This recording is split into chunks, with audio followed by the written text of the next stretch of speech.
여러분, 부러운 게 죄인 거 아십니까? 남의 것이 더 좋아 보이고, 빌리그램이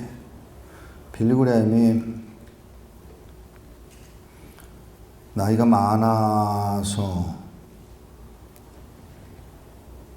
만일에 젊다면 뭘 하시고 싶으냐 그러니까 빌리그램이 한 말이 공부를 좀 더 했으면 좋겠다. 너무 무식하다. 두 번째는 여행을 좀 줄였으면 좋겠다. 너무 집에 있는 시간이 없다. 세 번째는 자녀들을 좀 잘 키웠으면 좋았겠다. 라고 대답을 했습니다. 그 아내인 루스 그레햄이 죽기 전에 사람들이 그 빌리 그레햄의 아내인 루스 그레햄에게 어땠냐, 남편과의 삶이 어땠느냐 그랬더니 5번 정말 이혼하고 싶었다고. 그 다음에 얼마 후에 다시 가서 그 기자가 똑같은 질문했습니다. 정말 그렇게 이혼하고 싶었냐 그랬더니 아니, 3번은 정말 이혼하고 싶었고 2번은 죽이고 싶었어. 이게 다른 사람이 말을 했다면 그러고 넘어갈 수도 있겠는데 아니더라는 거죠. 루스 그레햄 정도 되면 그래도 뭔가 좀 달라야 되지 않나 하는 생각을 하게 되는 거죠. 이제 세상을 떠나셨으니까 또 얘기입니다만은 하용조 목사님 하고 사는 사모님더러 아우, 사모님은 참 좋겠네. 하 목사님 같은 이하고 사니까. 그러니까 하 목사님 사모님이 뭐라고 대답을 했느냐 하면 살아봤어? 그 말 한마디를 했다는 이야기를 제가 전에 듣고 우리는 우리에게 주어진 것들을 감사하게 생각하지 않는 경향이 있구나 라는 생각을 하게 됩니다. 내 마음대로 되나요? 제가 요즘 다니면서 꼭 같은 질문을 해보는데 그게 뭐냐면 여기도 한번 해볼까요? 남자들에게 물어봅니다. 결혼한 남자들, 결혼하지 않은 사람들은 모르니까 아예 모르니까 대답할 자격이 없고요. 결혼한 남자들, 아이고 내가 어쩌다가 저런 년하고 결혼했는지 몰라. 생각 안 하고 사시는 분 한번 손 들어보십시오. 한 분 계시네. 2분 계시네. 옆에 아내가 있는 것도 아닌데 손을 드시네. 그럼 여자들에게 물어봅니다. 아이고 내가 어쩌다 저런 새끼하고 결혼했는지 몰라. 생각 안 하고 사시는 분 손 들어보세요. 하나도 없네. 그러니까 무슨 말이냐 하면 후회스럽다 말이죠. 만족스럽지 않다는 말이죠. 이제라도 가능하다면 헤어지고 싶다는 얘기죠. 맞나요? 여러분, 예? 예? 그 정도는 아니고요.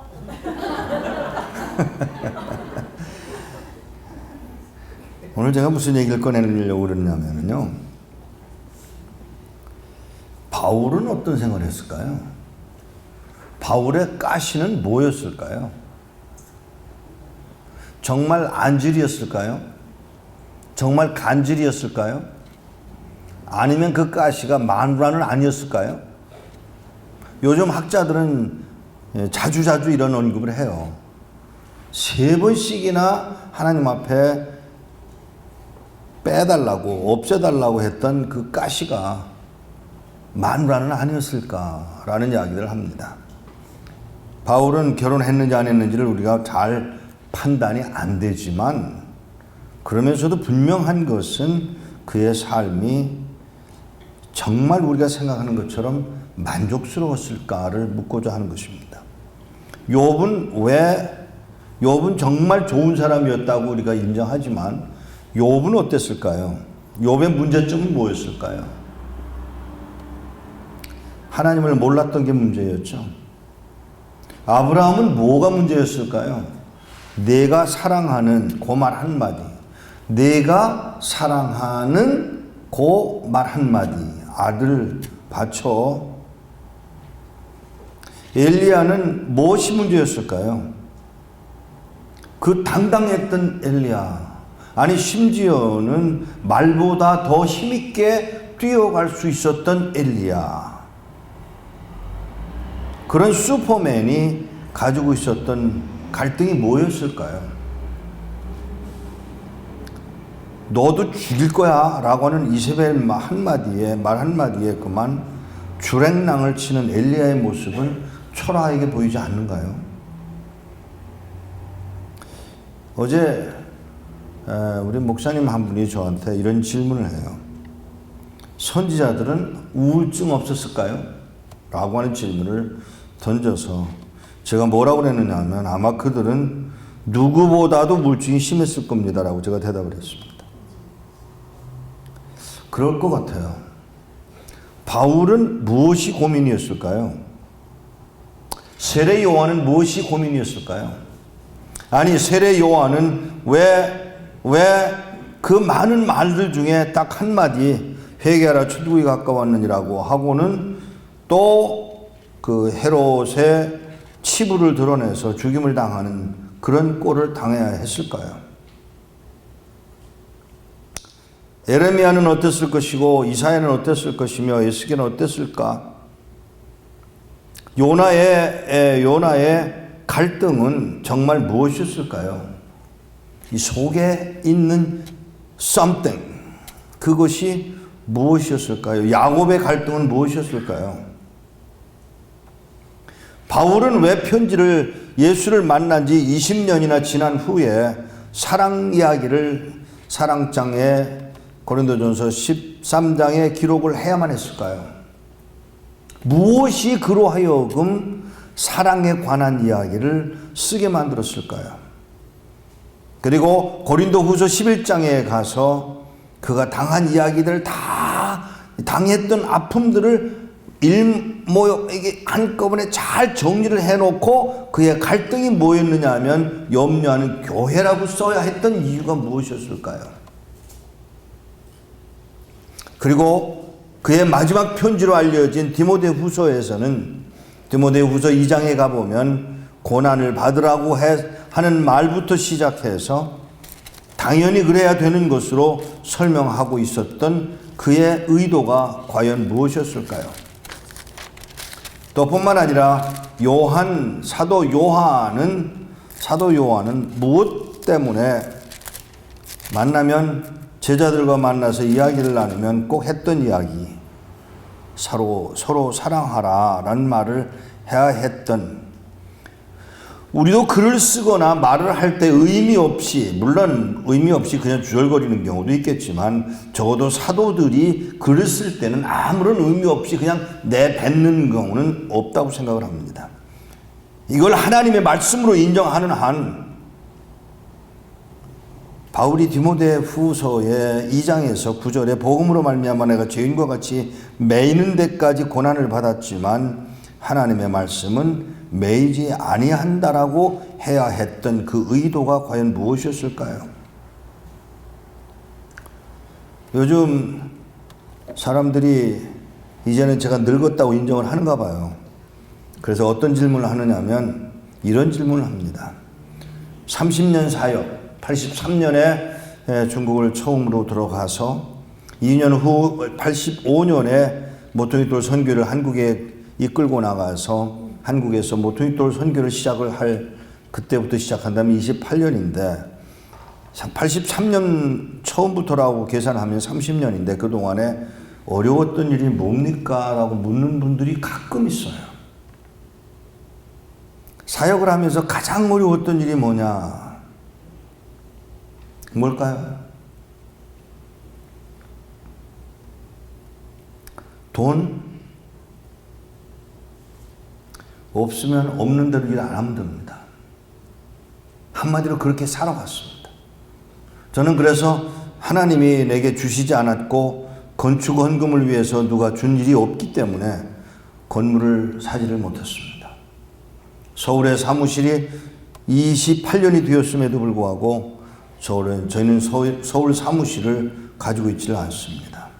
왜냐하면 헌금이 들어오면 그냥 사역에 다 쓰다가 보니까 없으면 무릎 꿇고 기도하고, 그러니까 우리 사무실에서 격리를 담당하고 있는 자매들이 기도원에 가겠다 그러면 돈 떨어졌구나 라고 판단을 해야만 하는 상황입니다.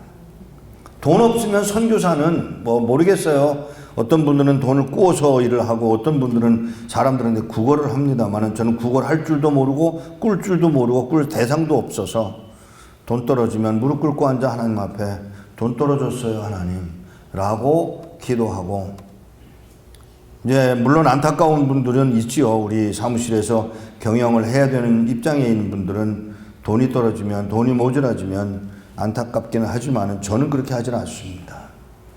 돈은 없으면 없는 대로 일하면 돼요. 건강이 나쁘면 나쁜 대로 살 수밖에 없어요. 여기 지금 이 자리에는 안 계신 것 같은데 우리 조목장 집사님이 이게 치료를 할 때 무척 아파요. 근데 아픈데 제가 그냥 가만히 있어요. 아내가 뭐라고 물어보느냐면 당신은 아프지도 않아? 그래요. 제가 뭐라고 그러느냐면 아프다고 소리 지르면 안 아프냐?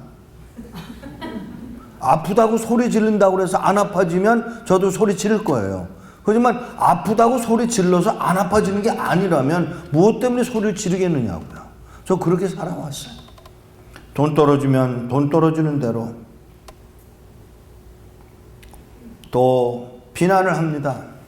처음에 모퉁이돌 선교회를 시작했을 때 어려웠던 부분이 뭐냐면 무슨 중국에 무슨 지하교회가 중국에 북한에 또 소련에 몽골에 있느냐라고 비난을 했습니다.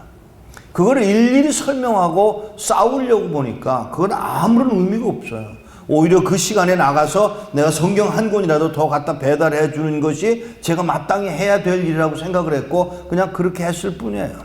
비난 있었어요. 없었던 거 아니에요. 지금도 그래요. 얼마 전에 재난구조 훈련을 서울에서 했는데 거기에 강사로 썼던 어떤 분이 과거에 아주 훌륭한 강의를 했어요.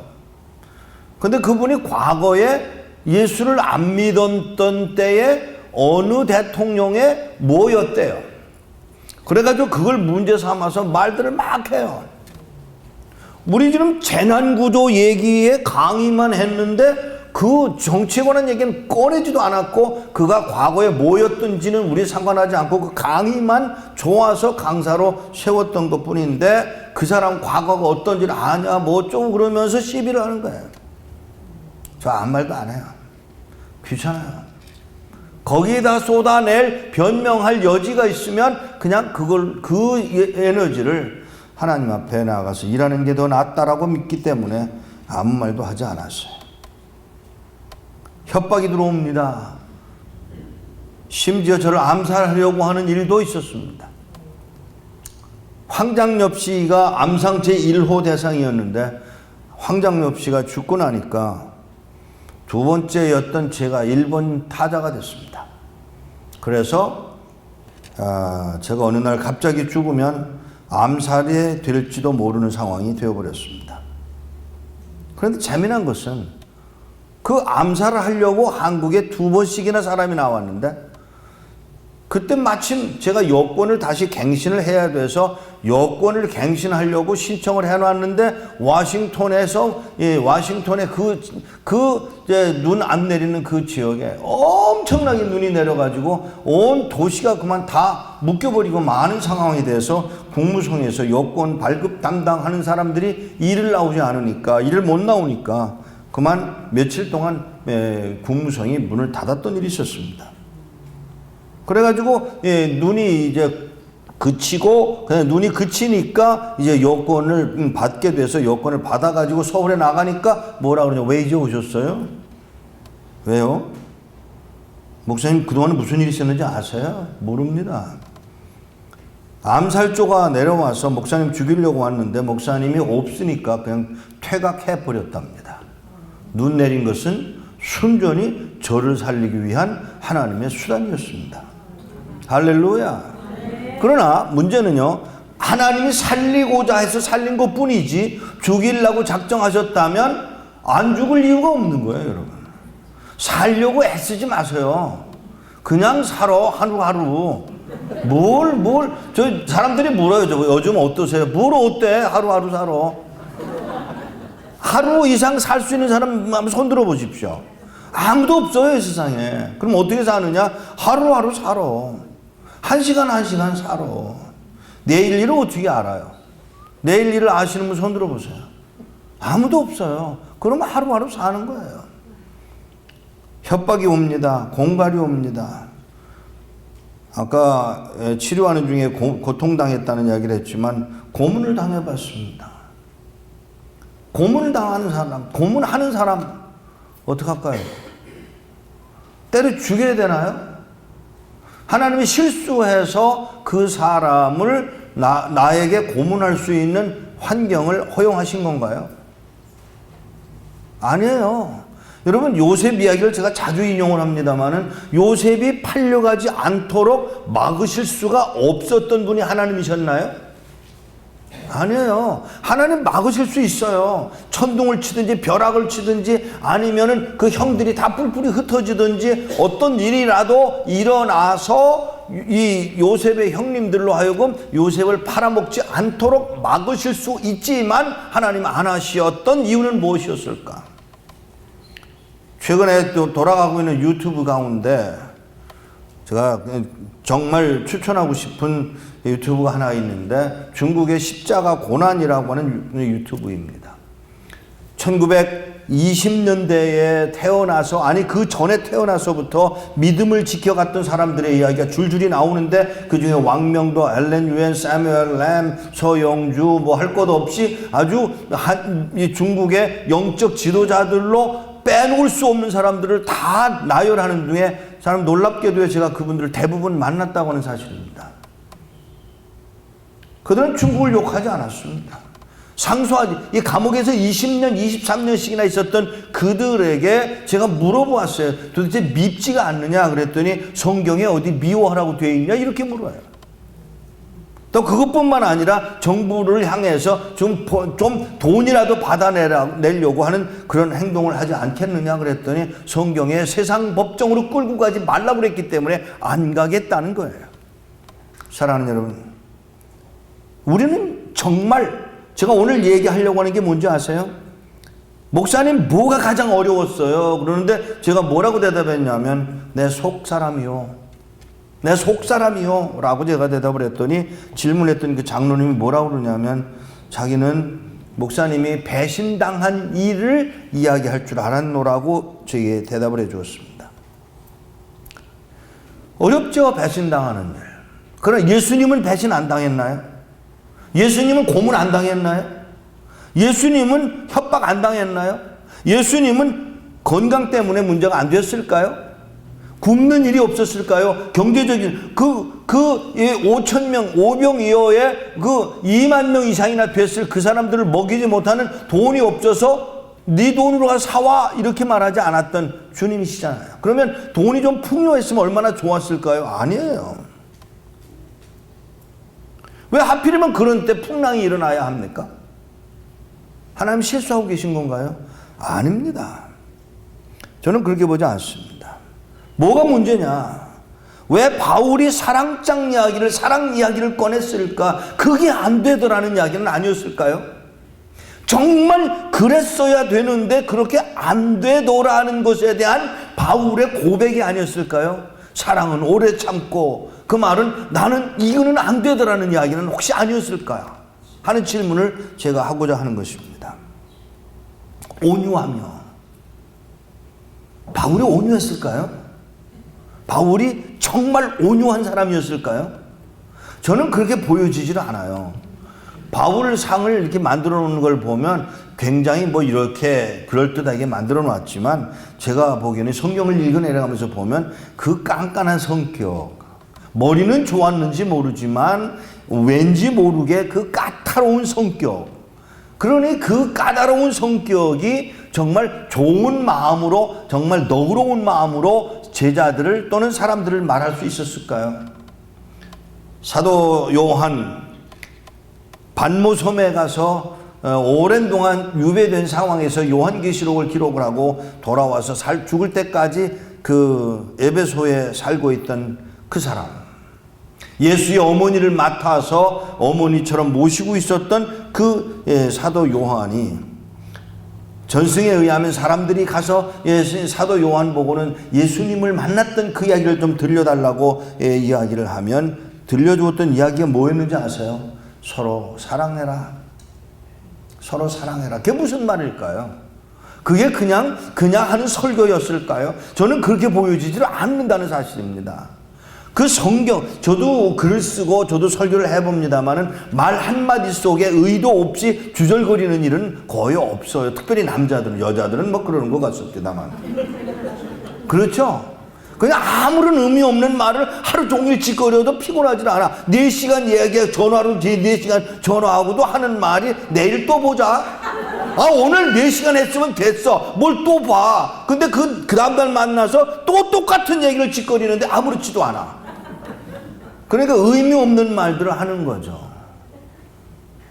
남자들은 그렇게 안 해요. 그런 식으로 말을 했다간 회사에서 당장 쫓겨납니다. 야, 이건 말 좀 똑똑히 해. 이런 말을 들을 거라고요. 저는 사도 요한이나 또는 세례자 요한이나 또는 에레미야나 이사야나 또는 에스겔이나 또는 요나까지도, 심지어는 욥까지도 그냥 아무런 의미 없는 말을 했다라고 생각하지 않습니다. 그러면 그 의미 있는 말을 했던 그들이 삶을 어떻게 살았을까? 사랑하는 여러분, 정말 저에게 누가 얼마 전에 어제 저녁에도 제가 이야기를 잠깐 언급을 했습니다마는 중국에서 만난 1920년대에 태어난 그 여인들, 이제는 80, 90이 되어 가는 그분들이 저와 이야기를 하면서 이런 이야기를 꺼내요. 언제 우리가 속 시원하게 이야기 좀 해볼까? 왜냐하면 제가 성경을 들고 들어갈 때 그들이 믿을 수가 없는 거예요. 이 종이 한 장에 성경 말씀이 프린트가 되어 있으면 이거 하나 받아 들었다고 하는 걸로 감옥에 가던 때에 성경을 100권씩, 200권씩, 300권씩, 1000권씩, 2000권씩 가지고 들어가는 모습을 보고 그들이 저거 분명히 함정이라고 생각을 했던 그 사실입니다. 저는 그들을 이해할 수가 있어요. 그런데 그분들이 저를 만나면 늘 하는 말이 언제 속 시원한 얘기 좀 해볼까라고 하던 분들이 이제 자기 생명이 이제 얼마 남지 않았다는 걸 아는지 하시는 말이 이제는 좀 얘기를 좀 해도 될 것 같다라면서 이야기를 나누는데 그 아름의 마음의 그 갈등. 여러분, 이제 중국 사람들은 땅바닥에서 자질 않습니다. 침대 생활을 합니다. 성경을 갖다 놓으니까 이 성경의 침대를 갖다 버리고 거기다 성경을 잔뜩 깔아놓고 거기다가 이 침대처럼 만들어 놓고 이 성경을 감추어 가며 성경을 보관했던 그분들의 이야기를 공개할 수가 없어 누구냐고 이야기할 수 없는 그분들을 만나서 이번에는 시간을 좀 오랫동안 이야기를 나눠봤습니다. 아픔이 뭐였어요? 아픔이 뭐였느냐라고 하는 질문에 잡혀가서 어려움 당할까봐 두려웠더라는 사실입니다. 매를 맞는 것 아니더라는 거예요. 두려움이더라는 거예요. 그리고 또 뭐가 있느냐 그랬더니 이 조선족인데 이분들이 중국에서 살면서 뭐라고 그러냐면 중국 사람들이 그렇게 밉더라는 거예요. 최근까지도 그 중국 사람들이 미워 죽겠더라는 거예요. 아니 심지어 무슨 말까지 하는가 하면 우리 이 조선족 교회를 다 뺏어 먹을 거라는 두려움까지 있었더라는 이야기를 노골적으로 하는데 제가 마음에 우리는 안 그런가요? 미국 사람 정말 내 형제처럼 사랑하는 분 손 들어보십시오.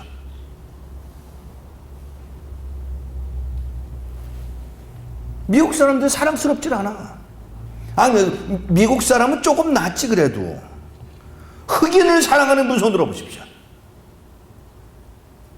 여기 지금 한 분만 손을 드셨어요. 멱자구 사랑하는 분 손 들어보십시오. 멕시칸. 여러분 속에 제가 가지고 있는 갈등이 뭔지 아세요? 제가 이 속에 갖고 있는 갈등이요, 매맞는 게 아니었습니다. 죄송합니다. 제가 중국에서 사역을 하면서 잡혀 들어가서 엄청난 고문을 당하고 나왔지만 그때는 능력이 없어서 안 싸운 것 뿐이에요. 죄송합니다. 싸울 수가 없는 형편이니까 안 싸운 거지, 제가 무슨 인내를 해서, 아니 사랑스러워서 그들을 용서하고 사랑하는 마음이 제게 있었던 건 아니었다고요. 죄송합니다. 더 놀라운 이야기를 해드립니다. 시간이 지나 거기서 석방이 돼서 나와가지고 돌아와서, 집으로 돌아와서 시간이 지나가면 지나갈수록 이 속에서 올라오는 게 뭔지 아세요? 미워 죽겠는 거예요. 성경 어느 구석에 우리가 그들을 미워하도록 허용한 일이 있었느냐고 묻고자 하는 것입니다. 그런데 웬일입니까? 이 속에서 올라오는 건 뭐냐면 미움이에요. 나도 다른 선교사들처럼 그냥 적당히 일할 거 그랬나? 이런 부러움.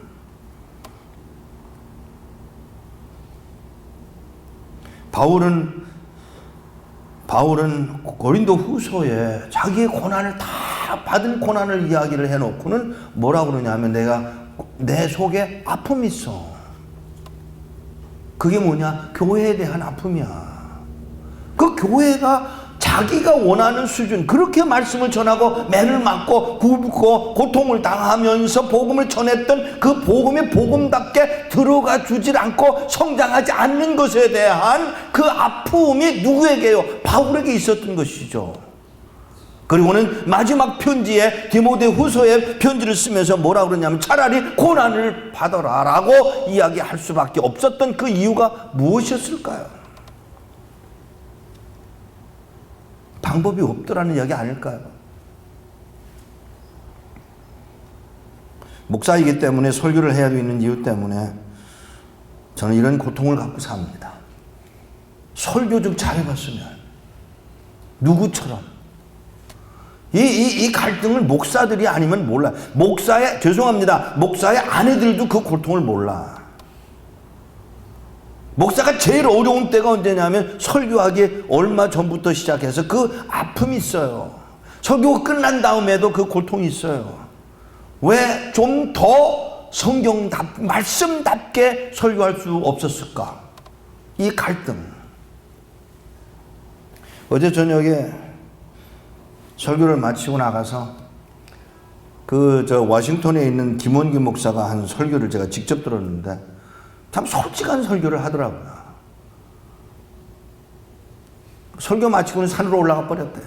며칠씩 안 내려오니까 장로들이 무슨 일이 있구나 싶어서 올라가서 왜 그러시느냐고, 그러니까 한 가지 조건이면 내가 내려가서 목회하겠다. 뭔데요? 설교 끝난 다음에 교인들하고 인사 좀 안 하게 해달라고. 그게 무슨 고통인지 아세요? 이 예배 마치고 내려와서 교인들을 볼 때마다 내가 만족스러운 설교를 못했다는 것에 대한 아픔이 자기를 괴롭히니까 차라리 인사 안 하겠다는 것이죠. 저 그 말 잘 이해를 합니다. 저도 그거 안 하고 싶어요. 근데 어쩌다가 어제는 어정쩡하게 서가지고 인사를 하는 중에 목사님 한 분 보고 제가 정말 설교 힘들어. 그랬더니 하시는 말씀이 아주 기가 막힌 대답을 하시더라고요. 뭐라고 설명하는지 아세요? 연시. 아니 설교 얘기를 하는데 또 연시 얘기를 왜 꺼내세요? 연시가 오래 달려서 이렇게 서리가 맞을 때까지 기다려지면 그게 얼마나 단지 아십니까? 그래서요, 목사님 설교는 그래요. 나 듣다 또 그런 설교는 처음 들어봤어요. 아멘이에요? 모르겠어요. 저는 만족한 설교 딱 2번밖에 못 해봤어요. 평양에서 1번, 그리고 부산대학에서 교수들 앞에서 1번. 그때는 왜 그렇게 설교를 잘하는지 몰라. 근데 늘 좀 그러면 얼마나 좋아. 끝나고 내려가면 이게 아닌데, 좀 더 분명하게.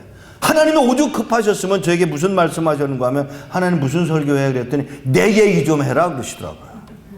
내 얘기, 하나님 얘기. 그러니까 30년 동안에 저는 하나님 얘기보다는 내 얘기를 하는데 바빴더라는 이야기예요. 하나님 얘기를 안 하고 목사가 하나님 말씀을 전하지 않고 자기 얘기, 자기 경험했던 이야기, 아팠던 이야기, 고통당했던 이야기를 하나님의 말씀에다가 슬쩍 옮겨 붙여놓고는 그걸 설교하느라고 시간을 보냈다는 사실이에요. 그 후로 가능만 하다면 예화로 드는 경우는 있지만 말씀 중심으로 설교하려고 노력을 합니다마는, 사랑하는 여러분, 오늘 저는 설교를 1시간을 주셨는데 제가 1시간 안 하겠다고 그랬습니다. 다음에 설교 이제 간증하실 분의 내용이 중요하기 때문이라고 제가 설명을 했습니다. 사랑하는 여러분, 경제가 문제가 됩니까?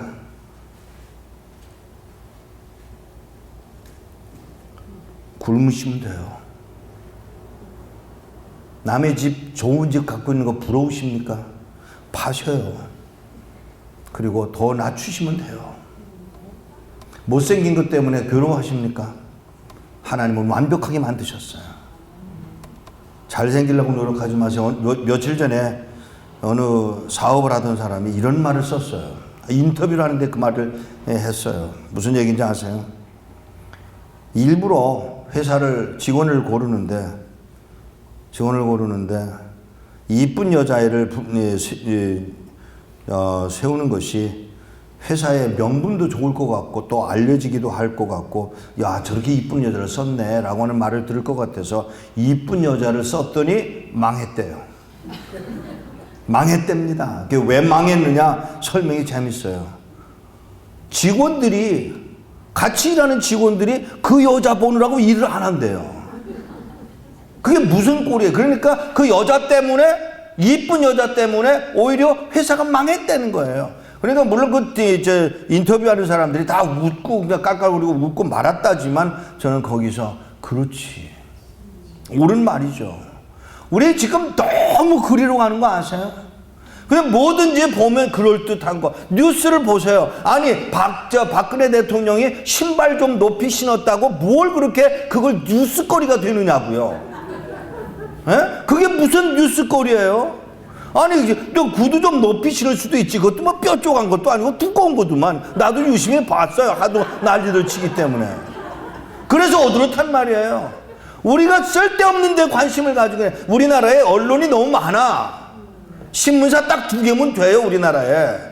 그건 뭘 그렇게 이제 언론 하는 사람들 그냥 잡동사니만 쓸어내는 그런 신문사가 돼버리고 방송국이 돼버린 것은, 이건 한국의 이 한국 문화를 기독교 문화를 망치는데 선장을 노릇하고 있는 게 지금 언론이라고 하는 사실을 염두에 둘 필요가 있습니다.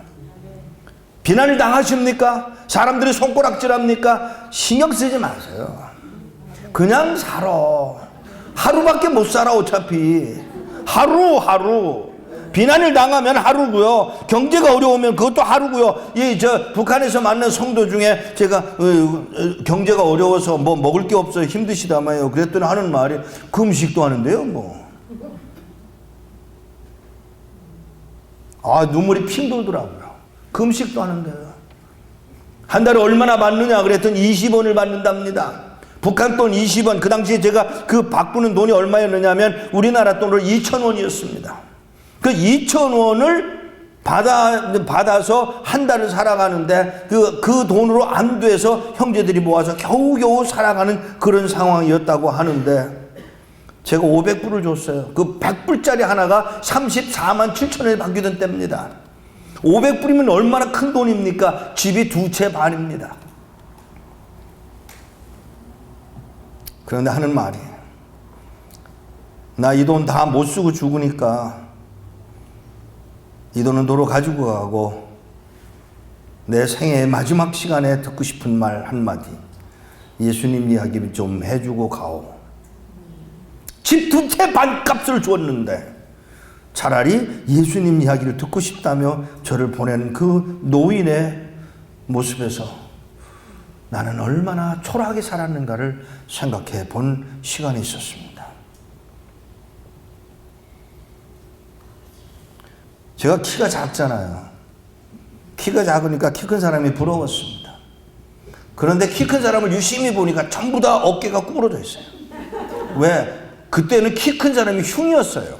제가 자랄 때는. 그래서 어떻게든지 작게 보이려고 이러고 다니는 거예요. 그런데 키 작은 사람은 배가 나와. 왜? 자꾸 펴. 조금이라도 커 보이려고. 이게 오늘 우리들의 모습이에요. 아닌가요? 머리를 어떻게 하고 물감을 들이고 또 뭐 어떤 사람들은 옷을 짧게 입고 짧게 입어서 어떡하게 되는 거예요? 제가 이 서울의 사랑의 교회 학생들이 1200명인가 모였는 자리에서 얼마나 야단을 쳤는지 몰라요. 그 건물이 이 전기불을 끄면 완전히 아무것도 안 보이는 깜깜한 곳인데 저 불을 다 끄라 그러고 제가 다 내보냈어요. 누구를 내보냈냐면 수영장으로 알고 온 놈들 다 나가라. 여자아이들이 그냥 치마를 짧다 못해 앉으면 다 들여다보이는 거예요. 그리고 또 그런 아이들은 또 발을 또 이러고 움직여. 뭐 하자는 거예요? 여기 중학교 아이들이 그럽니다. 고등학교 아이들이 그럽니다. 대학생들은 말할 것도 없고요. 대학생들은 늙어서 아예 써먹지도 못하는가 봐 이제는.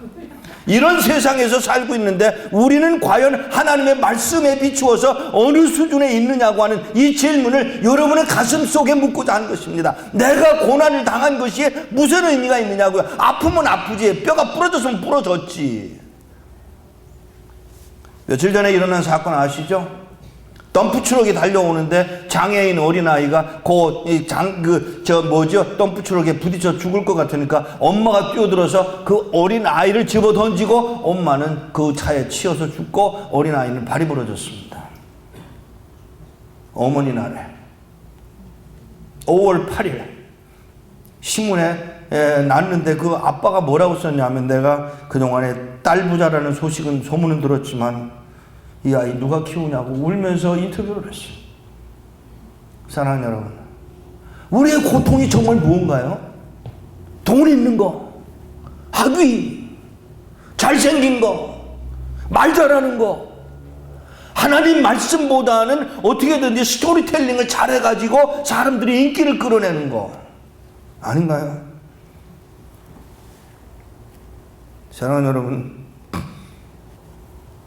고문을 당한 후에 다 잃어버렸던 과거가 되살아나기 시작하면서 기억이 되살아나기 시작하면서 저를 고문했던 사람의 얼굴까지도 기억을 해내기 시작했습니다. 차라리 기억이 나지 않았으면 얼마나 좋았을까. 차라리 기억이 나지 않았으면 좋겠는데 이게 자꾸 영상으로 떠오르는 거예요. 그리고는 영상으로 뛰어오르는 것만 아니라 이 속에서는 그에 대한 증오,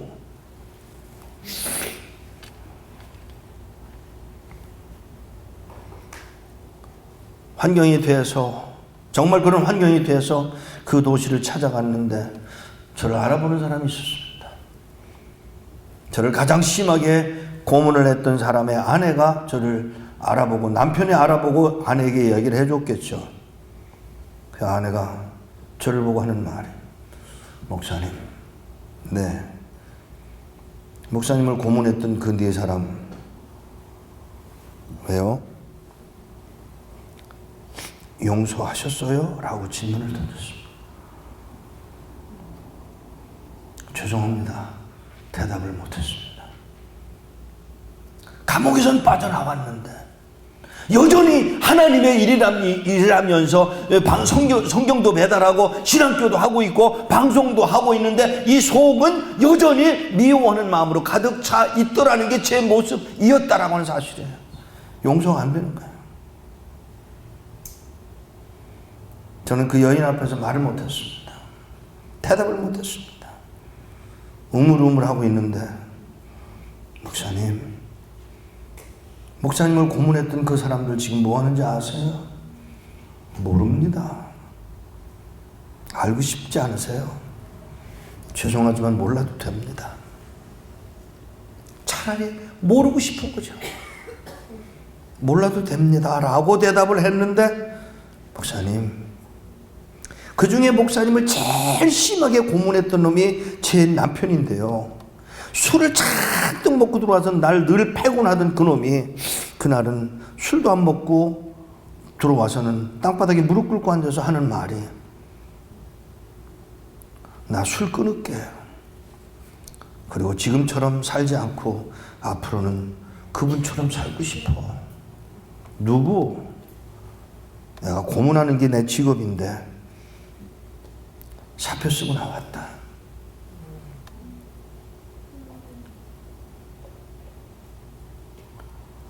(13년) 만에 그것을 찾아갔다가 그 여인을 만났는데 여인이 하는 말이, 목사님 고맙습니다. 제가 땅바닥에 무릎이라도 꿇고 목사님한테 고맙다고 말하고 싶습니다. 왜요? 제 남편이 목사가 되었습니다.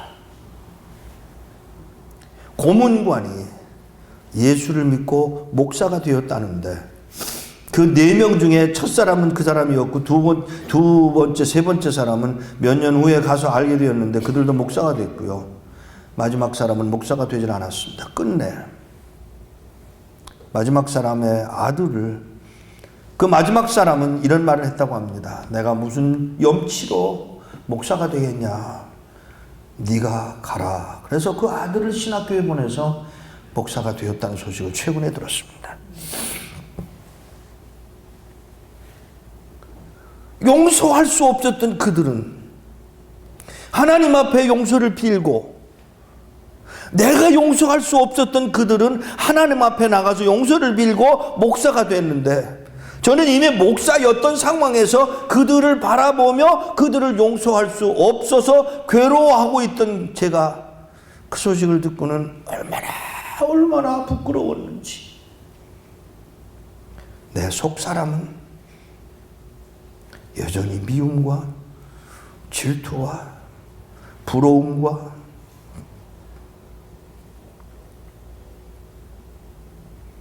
그런 것으로 가득 차 있어야 했다는 사실입니다. 저는 1971년에 판문점, 미국 군대 생활을 하면서 판문점에 구경을 갔다가 일을 끝내고 집으로 돌아가는 버스 안에 타고 있던 북한 사람들을 바라보면서 속에서 올라오는 그 증오를 경험을 했었던 일이 있었습니다. 1983년에 북경에 가서 어느 호텔에 들어가려고 들어가다가, 호텔을 막 이제 들어가다가 김일성 배지를 꽂고 있는 한 사람을 보았는데 그 사람이 얼마나 밉던지요.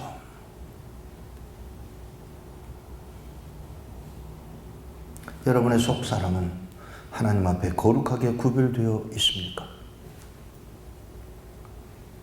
내일이 어머니 날이라는데, 여기는 어머니 날이죠. 내일이 어머니 날에 여러분은 엄마에게 어떻게 삶을 살아왔는지를 자신 있게 말할 수 있습니까? 그리고 이미 어머니가 된 여러분들은 어머니로서의 삶을 어떻게 살고 계시냐고 묻고자 하는 것입니다. 바울이 천국에 갔을 때 예수님은 바울을 끌어안고 고마워했을 것이지만, 제가 만일에 오늘 천국에 간다면 하나님이 그렇게 환영해 주실까를 생각해 봅니다.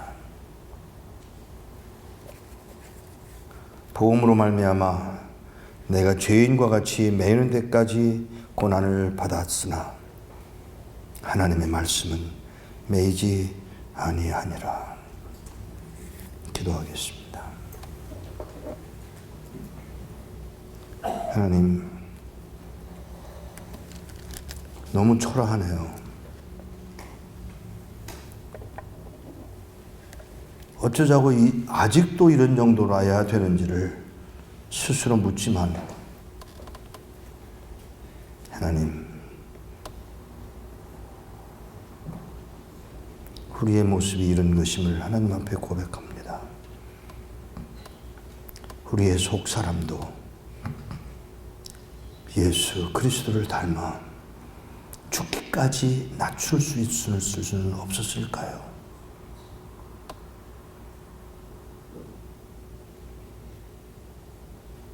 매나 좀 맞았다고 해서,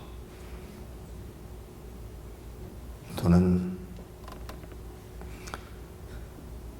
핍박이나 좀 받았다고 해서 우리가 거룩해지지를 아니하고 오히려 그 일로 인하여 더 미워하고 더 증오가 늘어나고 있는 이 현실을 하나님 앞에 고백합니다. 용서하시고 우리를 받아주사 예수 그리스도의 모습을 닮아가는 복된 자들이 되도록 은혜 입혀 주옵소서. 예수 그리스도 이름으로 기도하옵나이다. 아멘.